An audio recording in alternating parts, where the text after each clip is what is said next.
Today's daf we're going to be learning is Shevuot Daf Mem. I'll remind everybody the registration for the Siyum is up. The Siyum will be on Sunday, the 22nd of June.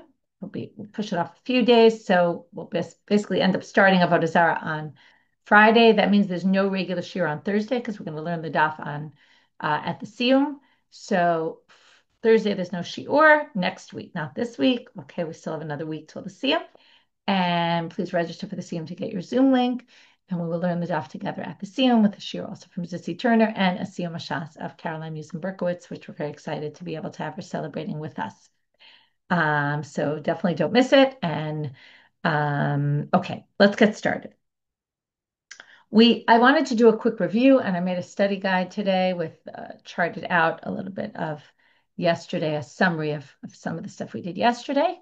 So if you remember, we had this big machlok at Rav and Shmuel about what we call a modeh b'miktzat shvuah. If you remember, there's different oaths that are required by the Torah law. One of them is modeh b'miktzat. We learn it from the words ki huzeh, asher yomar ki huzeh. So the main thing is the Mishnah said the ta'ana is shtei kesef and the hoda'ah is a pruta, which we said a pruta is 1/64 of shtei kesef. Now, shtei kesef is 2 ma'ot of kesef. Okay, a me'ah with an ayin, not an aleph, that's 100. No, but a me'ah with an ayin, it's a type of coin. A third of a dinar, the 2 me'ah. Anyway, what we said, the big machloket was, Shmuel understood it the way it kind of simply read, which was the ta'ana is 2 kesef, and the hoda'ah, or actually the kfirah, even though it didn't mention it, right? The admission or the part you don't agree to could just be a pruta. As long as the whole claim is shtei kesef, you're obligated. Rav said, no, no, no. You have to actually deny shtei kesef. That's the amount of the denial, which would mean that if the hoda'ah has to be, the admission has to be a minimum of a pruta, and the denial has to be a minimum of shtei kesef, then the minimum ta'ana, the minimum claim would be shtei kesef and a pruta. Okay? Then we went to the Mishnah and we started quoting cases from the Mishnah. We said, wait, the Mishnah seems to go like Rav, because look, why would 2 kesef was the claim? What's the problem? It's missing a pruta. And Rav understands that the Mishnah is talking about shaveh, meaning value. The whole issue here is shtei kesef versus pruta is if you have an item that's the value of 2 kesef, and then the other, right, you said, I say to you, you have an item that's 2 kesef in your hands. And you say, let's say wheat of the value of 2 kesef. And you say, I only have a pruta. Then you're exempt because the whole claim wasn't 2 kesef and a pruta. That proves Rav. But to resolve it, Shmuel says, what are you talking about? The Mishnah is talking about dafka. It means kesef is 2 silver coins or 2 silver, even maybe bars or 2 silver something. Maybe it's 2 me'ah, but in silver pieces. And pruta is in nechoshet, is in copper. And the reason you're exempt has nothing to do with the amount here. It's not that. It has to do with, it doesn't fit the criteria. It has to be what we learned, mimi natana. It has to be the same type. So their basic debate here, which is very important to understand for understanding the rest of the beginning of today's daf, is was the Mishnah talking in shaveh, value, or was it talking in actual objects? Now, if it's talking in actual objects, then we put it into the category of is it mimi natana or not? So once we brought that as proof to Rav and then proof Shmuel, we then did a back and forth, trying to say, well, maybe from another line, you could see if the Mishnah is really talking about shaveh. And then we said, no, you could explain that as dafka. And then we said, what about this litra zahav? The litra zahav and the litra kesef, there's no way to understand it other than the way we explained Shmuel, as it being dafka, because you have a litra of zahav, I claim you have a certain weight of gold of mine, and you say I only have a certain weight of silver. You're exempt. Why are you exempt? Because I said gold, you said silver. That for sure we're talking gold and silver. To which Rav says, yeah, well, just because this is dafka doesn't mean all the other cases are dafka. This is dafka because it says litra, which is a weight of gold, a weight of silver. There it's clear you're talking about silver and gold. But it doesn't necessarily mean anything about the previous cases. So we're left with Rav's going to read the Mishnah as shaveh, value. Shmuel's going to read it as dafka. Okay, that's what we got up to. Now we're going to continue on this and try to bring more proofs for Rav from our Mishnah. Teda, starting right from the very first words of our daf. De katani seifa, look later in the Mishnah. Dinar zahav yesh li biyadcha. En lecha biyadi, ela dinar kesef utrisot upundion upruta chayav sha'kol min matbea echad. Okay, I'm going to stop sharing screen here, but you can continue to use it if you want. Mainly wanted to use it for the summary. So this case is the following. Dinar Zahav, I claim you have a dinar of Zahav, which is 24 dinarei kesef, 25. 25 dinarei kesef. So I say you have a dinar Zahav, and you say I only have a dinar kesef, 125th, or a trisi, or a punjon, or a pruta, okay, which are much smaller values. Okay, if a pruta was 1/64th of 2/3 of a third of a dinar, and this is 25 dinarim. Think about how great that ratio is, right? The pruta is teeny compared to the big claim. We're going to get to that soon, but right now that's not the main point, but I just already wanted to point it out. Now, here we say you're going to be chayav, even though theoretically, right, you started off with gold. The claim then, the admission was about silver or copper or something else. So wouldn't this prove, right? Chayav shakol min matbea achati. Okay, why are you chayav? So the language says because it's all considered one coin. Okay, so let's explain.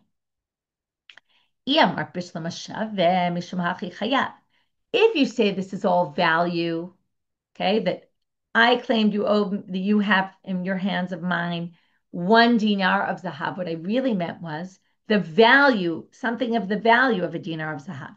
And then you said, oh, I only have the value of a dinar kesef, or the value of a pruta, or the value of that. Then it makes perfect sense why you're obligated.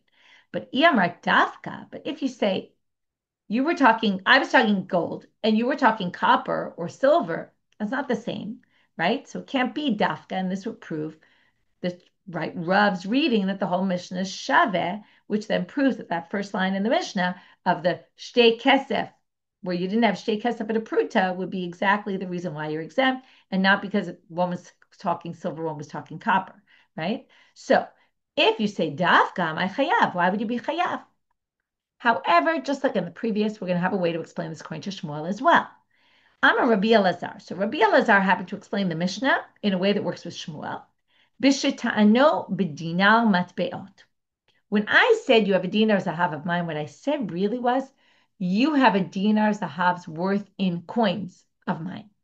But because I said in coins, I meant to basically include any coins. I was saying it in a way that I was saying a dinar zahav in coins. And this works actually perfectly with the language of the Mishnah, because what does it say? Well, what they wanted to teach you was, first in a minute, we'll see how we see it actually from the words of the Mishnah.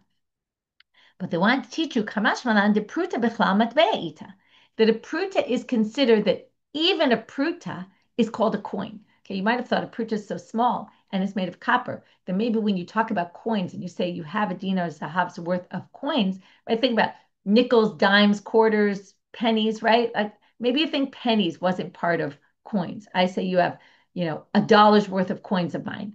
Maybe we wouldn't have thought pennies was included. And this is coming to teach you, even pennies are included. And that's why they went through kesef, triso, pundion, and pruta till they got to the smallest one and said even that's included in the word coins. And then that works with Shmuel, okay? And daikanami dekatani, and it actually works perfectly right with the words, because it says shakol min matbea achat, right? We were ignoring those words before, but what do those words say? That they're all included in the word coin, basically. So it must be, if you're saying they're all one type of they all fit into the word coin, the term coin includes all these terms, then it makes sense that the claim must have been about a coin, about in coins. Okay, and then that works for Shmuel. So now we have to explain Rav. Yeah, how is Rav going to explain that line? Pay attention. Rav is going to change one letter, and that's going to make a difference. Although it's kind of hard to understand. We'll go with Rashi, and then I'll just point out that Tosfot thinks that Rashi is not correct here, but doesn't offer his own explanation. So we're going to stick with Rashi here, even though it is a little difficult. The Rav shakol din matbea achat. It's all one ruling, not one type, that they're all types of coins and included in the terminology coin. But if you're Rav and you think that it's all shaveh, and we're not talking about coins actually, what we're talking about is you make a claim for 1 gold dinar, which is really 25 regular dinarim, but something in that value. And then I made a claim for that. Sorry, I messed up Husu. And you said, oh, I only have either a dinar kesef or a trisit or a punjon or a pruta. Now, going down to the pruta, that's the big chiddush. So what does Rashi say? How does he explain shakol din matbea achad? Rashi's saying, even though now you might have thought in this case, and this is why I mentioned it before, the ratio of a pruta to a gold coin is minuscule. Okay, if we talked about in the Mishnah, it was 1/64th is your admission, right? Normally you think moda b'miktzat, you're moda half or something. Even if you're moda 1/64th, you're going to be obligated. That's the main law. But you might have thought in this case, I think it's like 1/3,200 or something crazy like that. It's a teeny ratio. And what it's saying is, Hakol din matbeh achad. It doesn't matter. As long as the admission is a pruta, it doesn't matter what it's in relation to. Okay, now it's not exactly the words, and that's why Rashi, not exactly the simple reading. Tosfot says, basically, I don't understand what Rashi's saying, because why would you even need a claim to tell you that? Wouldn't it be obvious? It's a pruta, it's a pruta. Well, who cares to what, how big the claim was in comparison? It's still moda b'miktzah because you were moda and a pruta. So Tosfot doesn't think that's any sort of chiddush and that's not what the Gemara is talking about. But we'll leave that aside for right now. The point is Rav has a different way to read this. Okay, so we're left with this source. Okay, our second source that we're bringing could be shave, could be dafka. Okay, again, if we say it's shave, that's the support of Rav, because if this line is shave, then the earlier line is shave, and then it's all value. And then when he says the claim was a value of shtei kesef, it didn't work. The reason why you're exempt from the oath is because it's missing the shtei kesef and the pruta, and that was the problem, because it's not the minimum amount required, because Rav is a higher minimum amount required than Shmuel. Okay, now just an aside before we get to the third attempt to prove Rav from a different source. Rabbi Elazar explained this line according to Shmuel. So now we want to know if he explained this line according to Shmuel, because he says it was dinar matbeot, it was coins, right? And we explained this all fits with Shmuel. That was the way we explained it according to Shmuel. We're going to say, according to Rabbi Elazar, lema midaseifa k'Shmuel matarit, reisha nami k'Shmuel matarit svira le. Since he explained this line in a way that accords with Shmuel's approach, does that mean that if we went back to the first line, right, the shtei kesef yesh biyadcha, and you say, I only have a pruta, and you're exempt, are we going to say he holds like Shmuel there too? That it was silver to copper, and that's the problem because it's not mimina tana. So the Gemara, and he doesn't hold like Rav. So they say, no, lo, seifa dafka, the katanisha kol min matbea echad. The reisha kerabo k'Shmuel. The reason why Rabbi Elazar read the sugya this way was because of the wording. In other words, he didn't want to change the wording, and that's this case we just learned, the dinar zahav and ein l'cha b'yadia l'dinar kesef, trisod, all that. Sha'kol min matbea echad. Now, he wanted to stick with the simple reading. They were all included in the terminology coin, and therefore that case he explains as being specifically coins, dafka, and he explains it like Shmuel. But the reisha, he could hold like Rabbi Shmuel. We don't know. Okay, there's no way to know what Rabbi Elazar thought about case number one. Okay, there's no way to know. Next source. Now we're going to quote a Braita. The next two are Braita. So the first two are from our Mishnah, our first two attempts to prove Rav. The second two are from Braita. Dinar zahav zahuv libiyadcha. A dinar of gold made of gold. Okay, now this can't be denied. This is clearly dafka. This is a piece of gold. Ein l'cha biyadi ala dinar kesef. Chayav. Now, and then the other person says, I only have a dinar kesef, right? You're chayav. Now, tama da amar le zahav zahuv. Now, what they want to say here is the reason why this Braita, notice it uses a different language than our Mishnah. Our Mishnah just said dinar zahav. Now, this says dinar zahav zahuv. Now, because it says dinar zahav zahuv, you would say that's why, right? This Braita is specifically saying dinar zahav zahuv, we mean really gold. That's what we said. A dinar zahav in gold. But hastama, but it sounds like if it was stam, if you didn't say dinar zahav zahuv like our Mishnah, and you just said dinar zahav, what would you assume? Since you didn't say zahuv, it must be shaveka amrale.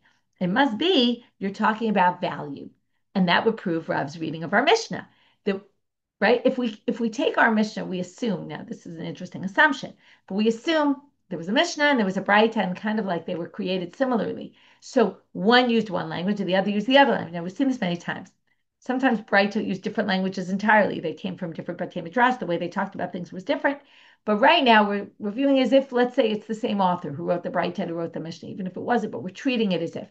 So if in one place it says Zahav Zahuv, and they want to specifically tell you that means it was gold coins, actually, they were made of gold, then it must mean when it just says dinar zahav stam without any descriptor, it means the value of a gold coin. And that proves that our Mishnah is talking about value and not actual object, because our Mishnah didn't say zahav sahuv, to which the Gemara is obviously going to answer no.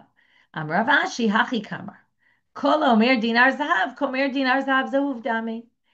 Rav Ashi says the way to read this braita is it says dinar zahav zahuv. What they're telling you is anytime it says dinar zahav, it means dinar zahav zahuv. Okay, or you could say what I said before, which is maybe this one used that terminology and that one used that terminology, but this is not a proof that for our Mishnah that when it says dinar zahav, it's without, it doesn't mean gold, it means just the value. Okay, it doesn't prove anything. So after 3 attempts to prove Rav, each time we took the source. The first 2 were our Mishnah, the third was this braita, which we kind of wanted to learn to our Mishnah from that language. In the end, none of these sources are conclusively like Rav. You could read them all like Shmuel as well. But this last source is a braita of Rabbi Chia, Tani Rabbi Chia l'siyuei l'Rav. We're going to bring a braita of Rabbi Chia that is actually going to prove Rav. And this, there's no doubt about it. Doesn't mean that Rav is right. It just means that Rav has a clear support in a tannaitic source. Sela li biyadcha. I claim you owe me a sela. Ein lecha biyadi ela sela chaser shtei kesef. Now you claim, no, I owe you a sela, but a sela minus 2 me'ah kesef. Okay? Meaning, how much are you denying? You're denying 2 me'av kesef, because you're saying, my claim is 2 me'av kesef less than your claim. Chayav, you're obligated. Chaser me'ah patur. But if you say, I owe you a sela minus 1 me'av kesef, basically meaning your denial is 1 me'av kesef, you're patur. Now, there's no way to read the source other than to say, according to this source that Rabbi Chia brought, the denial has to be a minimum of 2 me'av kesef. If it's less, like 1 me'av kesef, you're not obligated. You won't be obligated the oath, and there's a clear proof of Rav. But it doesn't necessarily mean Rav is right. It just means he has a tannaitic source to support his reading. Okay, that's part 1 of our sugya, which was 3 more attempts as opposed to the one we had yesterday. But again, 2 were from our Mishnah, the one from yesterday and the one from today, and 2 were from Braita. And each one could have been explained in both ways, other than the last one, which is explained only according to Rav. Now we're going to have 2 other halachot that Rav Nachman quotes in the name of Shmuel. One we're going to spend a little bit of time on, and one we're going to spend a lot of time on. Amar Rav Nachman bar Yitzchak Amar Shmuel. Lo shanu b'ta'ana malve v'hoda'at love. This whole law that we're talking about, Shevuot Moed B'Miktzat, is in a case where I claim I lent you money, and you claim I only lent you half that money, or you already paid back half, and it's a Moed B'Miktzat. Aval ta'ana malve v'hoda'at eid echad. But if I say I lent you money, and I bring one witness to prove that you owe me money, okay, you took out a loan, and you claim, I don't know what you're talking about. There was never a loan. Now, what did we learn? Eid echad also obligates you to take an oath. So if you deny my claim, and I have only one witness, if I have 2 witnesses, I can make you pay, okay? But if I have 1 witness, and you say, I don't know what you're talking about, I never took a loan out from you, then I can make you have to take an oath in order to be exempt. Otherwise, you have to pay me. So until now, we've been talking about the Shevuot Moed B'Miktzat, the minimum shiur required for the ta'ana is 2 kesef or 2 kesef and a pruta, right? The claim has to be a certain minimum amount. If my claim, what you owe me, is not that high, there's no Moed B'Miktzat oath. Well, that is not true in Eid Echad. Now, why are they comparing these 2? Because these are the 2 Torah oaths that the Dayanim can make you take. If one witness comes to say that you owe me money, you're exempt only if you take an oath. The Torah obligates you to take an oath to be exempt. Otherwise, you have to pay me. And same thing with Moed B'Miktzat. If you claim half, you have to pay me. Otherwise, unless you take an oath, you can be exempt from the other half. So, comes the Gemara and says, basically in very simple terms, this is only true for Moed B'Miktzat. But in a Shevuot Eid Echad, afilu lo tano ela b'pruta chayav. Even if my whole claim was that I lent you 1 pruta, you're obligated to take an oath for that. Okay? My time out. What's the reason? We're going to prove this from the Psukim. Dichtiv. Lo yakum eid echad b'ish l'chol avon u'l'chol chata. Where do we learn that eid echad obligates you in an oath? Well, it says, You will not have one aid establish anything for a sin or for iniquity or for a sin. So what's the drasha? So one witness is not enough to obligate you a punishment. But it is enough to obligate you an oath. Okay, that's the inference. Obviously, it doesn't say that in pasuk. But what they're saying is, it might not require you to, a sin. You might not be whatever considered that you're lying about your claim, but you do have to take an oath. Vitanya, okay, that doesn't prove anything yet. But there's another brayta that says, now, since the aid, it says you can't have one aid to do avon and chata, but you can have it do shvua. And then for shvua, it's basically like two aidim. It's as if you have two aidim. The fact with two aidim can obligate you to pay. One witness can obligate you to take an oath, and to take an oath in the same kind of case that you would have to pay. Now, if two witnesses came and said that, let's say I say you owe me a pruta, and you say you don't owe me anything, and two witnesses come and say we know you owe a pruta. Obviously, the two witnesses can obligate you. There's no minimum amount, right? Maybe it has to be a pruta, but it doesn't have to be more than a pruta. It doesn't have to be two me'av kesef. It doesn't matter. Whatever claim the two witnesses say you owe, you owe. So same thing with the Shevuot Eid Echad, because the Shevuot Eid Echad is considered parallel to, right, if we do an analogy, two witnesses is to monetary payment, as one witness is to an oath. So therefore, the oath for Eid Echad is going to be even in a case of a pruta only. Next halacha of Shmuel. And this is going to take us till almost the end of the daf. Rav Nachman Amar Shmuel. Ta'anochi timu seorim v'hodalo be'echa mehem chayav. Okay, we mentioned this previously. If, right, we had this on yesterday's daf.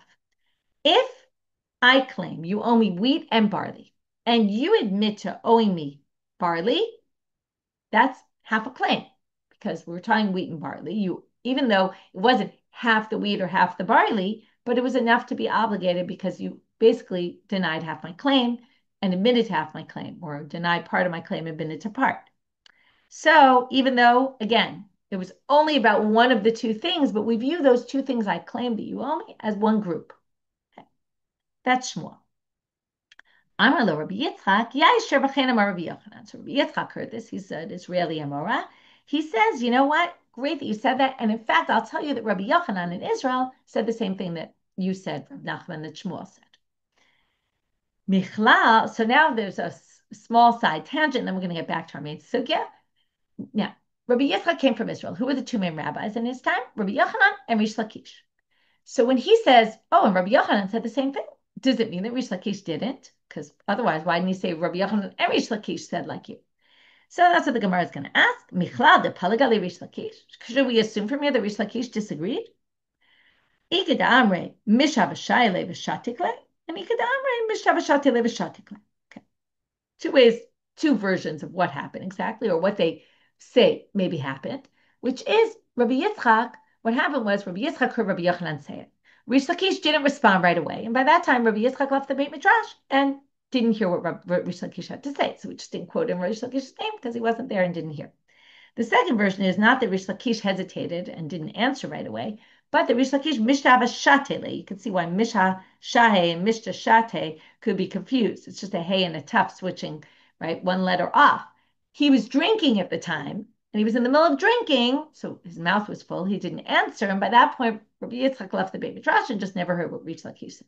So either which way, it doesn't mean anything. The fact that what he did say, this is like Michlal Lavat Hashomei Hein, right? You can't necessarily infer just because he said this one said it and didn't mention the other one, doesn't necessarily mean the other one didn't say it. Okay, close parentheses. Now back to our sugya. We're going to try to bring some proofs for Shmuel from our Mishnah, okay, and other sources. So I think they're all from our Mishnah. We'll see. Lema Maseale. Let's suggest that this supports Shmuel. I'm going to already tell you that what we're going to do here is we're going to bring all these sources. Then we're going to say, oh, you can read them differently. And then, so they're all being brought as support for Shmuel, and then we're going to read them in another way. It doesn't necessarily support them. Then we're going to say that Rabbi Yochanan actually disagrees with Shmuel, even though you'll be confused because we just said Rabbi Yochanan, according to Rabbi Yitzchak, agree with him. We'll get back to that. Then we're going to say Rabbi Yochanan agrees with Shmuel, disagrees with Shmuel on this halacha. Then we're going to say, well, what about that thing that Rabbi Yitzchak said, that Rabbi Yochanan said, yes, I agree, that Rabbi Yochanan said the same thing. We'll deal with that. Then we're going to do this exact same sugya. All the sources we brought to prove Shmuel, we're going to bring to disprove Rabbi Yochanan. And then the same way we rejected the proof for Shmuel, we're going to reject the difficulty for Rabbi Yochanan, because we're going to say each of these sources could go both ways. Okay, so it's going to be like a mirror image sugya, which makes it a little easier because then we just kind of repeat things just from a different perspective, like spotlight's coming from a different direction. So first source, Lema Meseale. Let's suggest that our Mishnah can provide proof for Shmuel. Because look at the case in the Mishnah. The Mishnah says, Ta'anochitim v'hodalo seurin patul. It says, if I claim you owe me wheat, you claim you owe me barley. Okay, that's what we call not mimina ta'ana, right? That doesn't work. Then you're exempt. There's no Shevuot moda b'miktzah. The Rabban Gamliel Mechayev. Rabban Gamliel is Mechayev, remember, because he says you don't even need mimina ta'ana. It doesn't matter. As long as I claim something and you claim you owe me something else, and it's part of the claim, even monetary wise, doesn't matter. It's a different item. That's Shevuot moda b'miktzah. So, but let's stick with Tanakama. Tama detano chitim v'hodalo b'sorim. The reason why you're exempt is because I claimed wheat and you admitted barley. That's two totally different things. We always say apples and oranges. Ha-chitimu solim, but what isn't said, and what isn't said, again, we can infer. It didn't say that I'm exempt in the case of where you're exempt from the oath. In the case where I said both wheat and barley, and you, right, ha-chitimu solim v'odalo be'echad mehem, you be chayav, because it didn't mention that case. It says you're exempt if I say wheat and you say barley, which seems to indicate if I said wheat and barley and you said barley, then you'd be obligated. To which the Gemara says, no. It could have used that case. Why did it specifically? You're also exempt in the case that Shmuel says. In other words, again, we're just trying to say the Mishnah doesn't necessarily read like Shmuel. You could say the opposite. You could say theoretically, if I said wheat and barley and you said barley, you wouldn't be obligated either. So why did it give this case then? That's a bigger chidush, as we say. Well, it depends whose perspective you're talking about, because I kind of put Rabban Gamliel aside before, but now we're going to put him at the center and say, the reason why they specifically brought the case of I said wheat, you said barley, they wanted to show you how extreme Rabban Gamliel's position is. Even when we're not speaking the same language at all, I'm speaking apples, you're speaking oranges, I'm speaking barley, wheat, you're speaking barley, totally different things. Even then, Rabban Gamliel is going to be mechayev. And that's why. So again, it all depends where your focus is on. That was source number one. Unsuccessful proof for Shmuel. Second source from our Mishnah, Tashma. Ta'ano kelim v'karka. Remember how the Mishnah ended this kelim and karka? And in the end, we said, what's the whole thing about karka? Land, there's no Shevuot moda b'miktzad. It's only for, and we'll get to this later, I think it's in tomorrow's daf already, what the source is for that, I don't remember, but it comes up soon, which is there's no Shevuot moda b'miktzad for land. So now we're going to say, Ta'ano kelim v'karkaot, hoda b'kelim v'kafar b'karkaot, b'karkaot v'kafar b'kelim patur. So if I say you owe me both vessels and land, which is kind of like chitim and solim, except that it's different because one is karka that you're not even obligated in oath. So if you admit kelim, but not land, or the reverse, you admit land and not kelim, patur, you're exempt. Now, why are you exempt? You're exempt because there's no oath for land. So Shevuot moda b'miktzah doesn't apply here because you admitted to one, not the other. But right, it's not. It's because specifically of the land issue that there's no Shevuot moda b'miktzah for land. So we'll get there in a minute. Right now, they're just reading the end, even though it's not so relevant for us. The end of the Mishnah there, and now we're on Amud Bet. Hoda b'miktzat karkaot patul. Now, if you admit to part of the land, right, that I claimed, and you deny everything else, you're also patur because there's no Shevuot moda b'miktzah for land. But if I claim land and vessels, and you admitted to part of the vessels, remember this, b'miktzat kelim chayav, you'll be liable. Why? You'll be liable on the whole thing. First of all, you're liable for the half on the kelim, the part you didn't admit, because that's a classic muda miktzat. And then we talked about this gilgul shvuah. It's called zokikin. What happens is once you're obligated an oath to me for something, which is the vessels, we're going to obligate you also for the land. This isn't so important right now, but that is the case. So now let's go back to the beginning of this line in the Mishnah.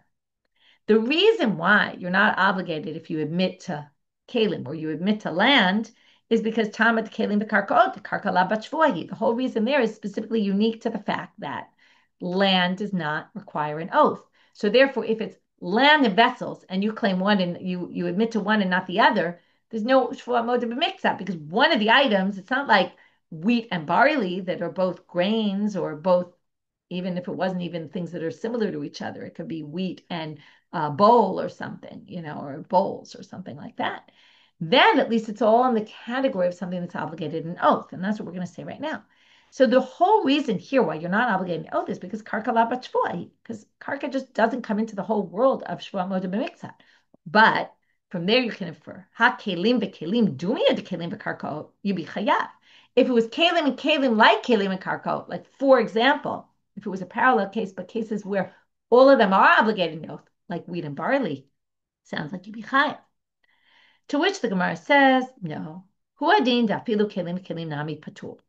No, you could say it's not coming to infer that, just like we said in the previous case. We thought it's using this case to infer something about a different case. No, it brought the beginning really just to get to the end. And that's why they read the whole thing before. Because what they want to say is, even kelim kelim nami patur. Again, this is all just to read it with the glasses that we're not with Shmuel, okay? We just want to say this doesn't necessarily prove Shmuel. We don't know if this is how to read it, but it's a suggested reading. It brought the kelim, I claimed you owe me vessels and land, and then you denied one or the other. You're not obligated to oath. But the real reason why they wanted to bring it, if it was chitim and seorim also, and you admitted to one and not the other, there would be no oath. So why did they teach us this? Well, had ketana kelim v'karkaot, kamashma, they wanted really to get to the second part of that case, which is dechi hodeh b'miktzat kelim chayav af ala karkaot. They were building up to get to that case. What did they want to get to? That if they wanted to get to the whole halacha of zokikin, of Gilgul Shvuah. They wanted you to learn this unique halacha, that even though, right, wheat, barley, and you admit barley, you won't be obligated to oath. Kalim, land, you admit to one or the other, not obligated to oath. However, if I said kalim and land, and you said part of the vessels I owe you, and you're chayav Shevuot moed b'miktzah, we're going to drag along with it also and make you make an oath also on the land. And that's the chidush. Okay? To which the Gemara says, wait a minute. My kamashana, what are you trying to teach us? Zokikin? You're trying to say that the alternative reading of this Mishnah is the whole unique purpose of these two lines, or however many cases they brought, 4 cases they brought in the Mishnah, are all really just to get you to this last one about zokikin. And that the whole point of the Mishnah, this part of the Mishnah, is to teach you the halacha of zokikin, what we call in other words, Gilgul Shvuah. We roll over, right? It's literally translated, right? To roll over. We roll over, you say the same thing in English, we roll over the oath to something else as well. But that doesn't make any sense that that's what the Mishnah is trying to teach you, because Tanina, it appears in a different Mishnah, okay? I believe it's in Kiddushin. I see here on the side, it's also in Bava Metzia, but I think the Mishnah is a Mishnah in Kiddushin. Might even be a Mishnah in Bava Metzia, I don't remember. Someone could look it up and tell me. But anyway, there's a Mishnah that says this explicitly. And forget about, it gives a case. Here, it gives the principle. It says, in other words, if you're obligated to oath on things that don't have achrayut, which are metaltalin, movables, it can drag along with it an oath also for land. So you don't need our Mishnah to teach you that halacha when it appears in an explicit Mishnah. Well, interesting answer the Gemara is going to give, which actually makes a lot of sense. Ha'ikar. Actually, this is the main place it really belongs. And our Mishnah is teaching you this basic halacha. Why was it mentioned there? Agav Gra and Aspa. Well, it was mentioned by the way, because they brought up something else, and it was kind of mentioned by the way. Now, why would this be the main place for it? We're in Masechet Shevuot. What better place to talk about Gilgul Shvuah in a Mishnah than Masechet Shevuot? You obviously have to ask them, why weren't they direct about it? But the Mishnah is not always direct about principles. The Mishnah often just gives cases and expects you to understand from the case the halacha. So basically what they're saying is, according to this alternative reading of our Mishnah, it's not coming to teach you. We specifically brought a case of kesef of kelim, vessels and land, because land is not obligated in oath, and that was the beginning part, and to teach you if it was wheat and barley, and you admitted to barley, you'd actually be obligated. No, it's really coming for the fourth part of this whole slew of cases to teach you that if you admitted to part of the vessels, you would actually have to take an oath about the land as well, and teach you this halacha of zokikin, and what main place better to put it than in Shevuot. Yeah, it's mentioned somewhere else as well. That's a side part. Okay. There it's just mentioned derech agav. Okay. Now we're going to move to Rabbi Chia's position. Rabbi Chia bar Abba, Amar Rabbi Yochanan. Now we're going to say Rabbi Nachman brought Shmuel's position. Chitim in Seorim, and you admitted to Seorim. What do we say? You're obligated an oath. We tried to prove it from two different lines in our Mishnah. Not necessarily successful because you can explain it could be, but it could be otherwise. Okay, Goldie, thank you. I was waiting for someone to tell me it's in Kiddushin. Okay, Mishnah is in Kiddushin. Now, comes Rabbi Chia bar Abba and says in the name of Rabbi Yochanan, Ta'anochi timu sorim b'hodalo be'achamehem patur. He says the opposite. If I said wheat and barley, and you said I agree to barley, I agree I owe you barley, not wheat, you're exempt. Okay. So, first question, I told you we'd ask this question, how Rabbi Yitzchak, Rabbi Yochanan, but Rabbi Yitzchak said that Rabbi Yochanan said that. Okay, the obvious answer, Rabbi Yochanan. There's a machloket about what Rabbi Yochanan said, just like we have those two rabbis who swore, I swear Rav said this, and someone said, I swear Rav said the other opposite. The two students had a different opinion about what Rabbi Yochanan actually said. Okay, that's an aside. Now we're going to do the exact same thing in the reverse. We're going to bring all the sources we brought before and start with the way we understood them to prove Shmuel and say, oh, doesn't this disprove Rabbi Yochanan? And then we're going to explain them the same way we said, oh, this does prove Shmuel because you could read it differently. This doesn't reject Rabbi Yochanan because you could read this differently. Tashma, tanochitim v'odalo b'seorim patur v'Rabban Gamliel mechayev. So again, you claimed wheat, and then I claimed wheat, you owe me, and you said, oh, barley, and you're exempt. And Rabban Gamliel obligates. Tama, so again, let's infer. It says, tanochitim v'odalo b'seorim. Ha-chitinu seorim v'odalo be'chamehem chayav. Sounds like specifically because I said wheat and you said barley. We're speaking different languages. But if I had said wheat and barley, it sounds like you'd be obligated if you admitted only to one. So they say, no, you can't necessarily infer this again, and that would prove you are obligated an oath against Rabbi Yochanan who says you're not. But no, you don't have to read it that way. You could read it. The chitim and sorim would also be exempt. So why did it specifically bring that case? They wanted to show you that Rabban Gamliel, even when we're speaking completely different languages, completely different items, it doesn't matter. You're still obligated because that's not a criteria for moda b'miksa. Next. Tashma, let's learn from here. Tano kelim b'karkaop, oda b'kelim b'kafar b'karkaop. Karkaop b'kafar b'kelim patur. Remember, I claimed land and vessels, and you said one of them you have, not the other. Doesn't matter which one, no oath. Because, right? Because there's no such thing, there's no oaths for land. Hodab, right? Whether you admit the land or whether you deny the land, it doesn't matter. There's no oaths for it. Hodeh b'miktzah karka b'miktzah patur b'miktzah kelim chayav. If you admit to part of the land, you're not going to be obligated because there's no moda b'miktzah. But if you admit to part of the vessels, you will be obligated because of zokik, dugul shvua. So again, the first inference is like this: Tama de kelim b'karkaot, because de karka lavat shvuahi. The whole reason for the beginning halachot there, the first two, is because karka there's no oaths for land. Ha kelim b'kelim dumia de kelim b'karkaot chayav. But if it were a similar parallel situation where you would be obligated an oath for both items, then theoretically we would assume you're obligated an oath against Rabbi Yochanan here, who says, right, this version of Rabbi Yochanan, that you're not obligated an oath. To which, again, they say, no, really vessels and vessels, you'd also be not obligated, just like, right, wheat, barley, you admit to barley, you're not obligated. What was the point of teaching you this? Not to infer that, but to get to the last halacha, which is, if you're moda b'miktzah kelim, you're chayav even in the karkaot because of gilgul shvua. So they again say, my kamashlan. So King Tanina, it says in the Mishna in Kiddushin already. So no point for our Mishnah to teach you the exact same halacha. It says explicitly there. No, because ha'ikar hacha agav granask. No, this is the main place that it's just mentioned because of came up in some other topic, but this is really its central place.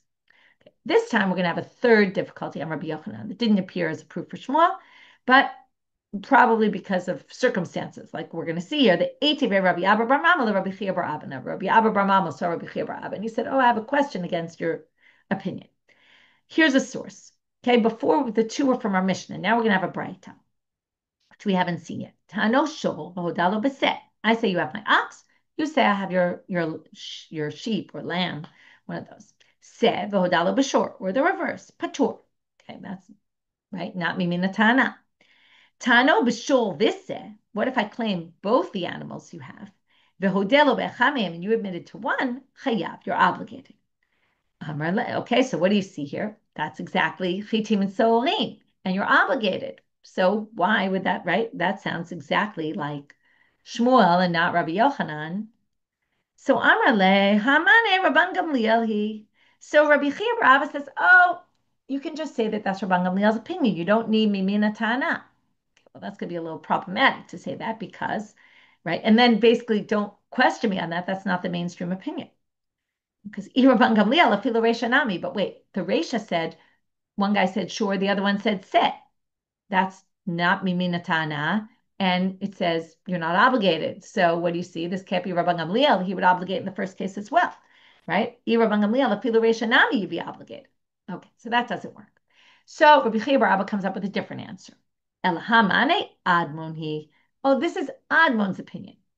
Now, and then basically what he's saying is that source, put it to the side because it's a unique opinion and it's not the mainstream opinion. Now, he adds the following words though, which is kind of funny because first he said, "Oh, that's Rabban Gamliel." Then he said, "Oh, no, that's Admon." Now you'd think he's just kind of trying to push him off and saying, "Oh, that's a unique opinion." So he says, by the way, don't think I'm just pushing you off and trying to answer your question, by making something up. But I actually, Rabbi Yochanan said that source is Admon. It's a little bit strange because if Rabbi Yochanan said it's the source is Admon, why did he start off with Rabban Gamliel? So some of the commentaries try to offer answers. It's a little bit of a difficulty. And that he said, Hamane Admon. Okay, I heard Rabbi Yochanan say that source is Admon. Amar Rabbanan, Amar Shmuel, another case. I claim you owe me wheat, and I'm about to say and barley, and you come quickly before I say and barley, and you say, I only owe you barley. Now, if you say that before I say the barley, then you're not going to be obligated in oath. If you say it after I say the barley, you're going to be obligated in oath. So it looks like you just came there quickly to admit before I said it because you didn't want to be obligated in oath. So they say, is that really what you did or not? It's tough to know. So im kimalim chayav im b'mitkavein patur. They say that it's up to the judge's discretion to figure out, were you doing it just to get out of the oath and that you knew that I was about to say barley, so you quickly cut me off? Or were you doing it really seriously because you really only owe barley and you were just saying it? So we have to assess the situation and decide what you meant. Amar Papa. Tano kelim upruta, v'hoda b'kelim, v'kafar b'pruta, patur. If you claim kelim and a pruta, and then you admit to the kelim, and you kafar b'pruta, patur. Hoda b'pruta, you admit to the pruta, don't worry, we don't really understand this all yet. Hoda b'pruta v'kafar b'kelim chayav. Now, Rav Papa said the following two things. Now we're going to explain what they are. Chad k'Rav v'chad k'Shmuel. One he paskin like Rav in the first machloket, and one he paskin like Shmuel in the machloket Shmuel has with Rabbi Yochanan. The second, right, the last thing we saw today. Right, we actually saw three opinions of Shmuel, three opinions of his. One was just very small that we saw in between, but really we're focusing on the big two from today. So let's explain.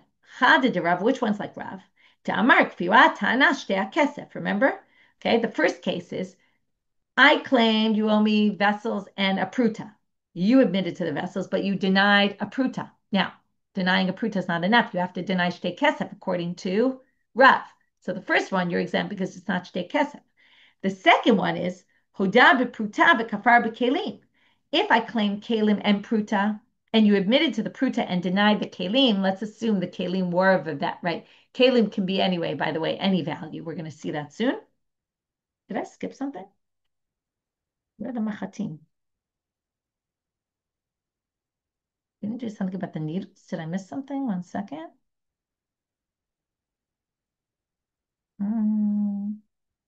Okay, we'll go back.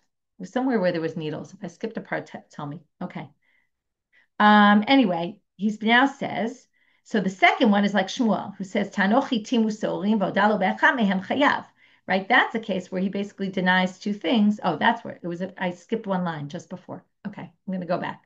I see it's right here. So the second is like Shmuel, who says, Tanochi timu sorim vodalo becha mehem chayav. right? The second one goes by this other halacha of Shmuel that if it's two things and you denied one and admitted to the other, you're obligated. And here, since it's a kli, which we're going to see right now, which I skipped, which is the previous line. It's both said Am Rav and Am Shmuel, so I skipped the second one. So Am Rav and Am Shmuel ta'ano shnei machatim v'hodalu be'echad mehem. If I claim two needles, which are not even worth a pruta, okay, right? How much is a needle worth? And you denied one of them, but admitted to one of them, chayav. In kesef, there's a minimum kfira, but and this is Shmuel anyway, who even requires a pruta, but you don't even need a pruta here. Why? Lefichach yatzu kelim l'mashehin. Because remember it said kesef or kelim? We said yesterday, kesef shows it has to be of significance, but it has to be the kesef is of significance, which got us to a me'ah, which had to be a significant kesef. But the kelim doesn't say anything about significance. Any two kelim, it's already moda b'miktzad if you admit to one and not the other. So the value of that doesn't matter, and that's why in the second one it goes like Shmuel. Now this could theoretically, you could say Rav agrees with Shmuel about the halacha. We don't know. So all of Rav Papa could be theoretically within Rav. Okay, last part for today. So now we're just totally different sugya. I claim you owe me money, and you say I don't owe you anything, and then it says you're exempt. There's no moda b'miktzat here. However, comes Rav Nachman, although we'll have a disagreement later about what part of the Mishna Rav Nachman said the statement on, but today we'll just deal with the first one. Am Rav Nachman mashbi'ino to Shevuot Hesed. Now all of a sudden we introduce Shevuot Hesed. This is a very famous Shevuot. It's a Shevuot the rabbis instituted. When the rabbis saw a reason that even though the Torah didn't obligate, they said sometimes we think someone might be lying. So they instituted Shevuot Hesed. My timer, chazaka en adam tovea elim ken yesh lo alav. We assume that I'm not going to claim you owe me money unless you really do owe me money. So that gives me a certain believability. It's very odd or rare that someone would come and claim someone owes the money if they were just making it up completely. So therefore, you're suspicious. You're suspect that you're lying, and therefore we make you take an oath. Rabbinic oath, it's already not on a Sefer Torah. Most people think it's not the same severity, but you are obligated to take this oath by rabbinic law. So then they say, wait, Adrabah. But the whole principle, remember, of Moda B'Miktzad starts off with, we assume that you wouldn't be brazen enough to deny completely that you owe me money. So if I say you owe me money, you say, I don't owe you anything, we assume you're telling the truth. So that doesn't make sense. We assume on the one hand, I wouldn't say that, but we also assume you wouldn't be lying and completely denying. So, maybe you're not really denying it. You plan to pay me back, but you don't have the money right now in hand because you use the money and you don't have cash right now. So you just want to push me off. So you deny it temporarily, but you're really going to pay me back. And therefore, we make you take a Shevuot Hesed. To which the Gemara says, Teidan, we're going to further prove this. Tam Rabbi Dibrav and Amarav, Chista, Amarav Chista, Akofer b'milva kasher le'edut, Akofer b'pikadon pasul le'edut. Okay, and here we'll stop for today. If you deny a loan and it turns out you were lying, you're still believed to be a witness. But if you deny a pikadon, like I say, I gave you something to watch, and you say, I don't know what you're talking about, and it turns out you were lying, you're not a kosher witness anymore because we assume you're a liar. But if you deny my loan, we don't assume you're a liar. We assume you just didn't have cash on hand. And as a pikadon doesn't disappear, you have it in hand, so you can return it. The fact that you said I don't have it, you're really lying. But if you don't have the cash on hand, you might just lie and say, oh, there was no such loan, and just intend to pay it later when you get the money. So therefore, you're still believed. And that is the principle why we make you say a Shevuot Hesed here. Okay, that's it for today. So quick review. We started with the proofs, trying to prove Rav. In the end, we could prove Shmuel as well, although we did find one source that only proves Rav about the tannaitic kesef is the kfira, the denial. And then we went to the one statement of Rav Nachman bar Yitzchak Amar Shmuel about the Eid Echad, that the Eid Echad doesn't require any sort of minimum other than a pruta. A pruta is enough. Then we went to this other big machloka between Shmuel and possibly Rabbi Yochanan. We're not sure what Rabbi Yochanan says on this. So Rim and Chitim and Hoda be. One of them, right? You're going to be obligated, or according to Rabbi Yochanan, you're not obligated. We brought the same sources to try to prove or disprove and rejected either which way because they could be understood differently. Then we moved on to a few small things. And the name of Shmuel again about the tannaitic and quickly said so, or the two machatim, how claimant isn't part of this whole thing. And from there we ended with this Shevuot Hesed of Rav Nachman. And right now we thought he said it on that case. Soon we're going to see maybe there's another opinion about that the Shevuot Hesed wasn't on that, but on a different case in our Mishna. that we finish for today. Wishing everyone a good day.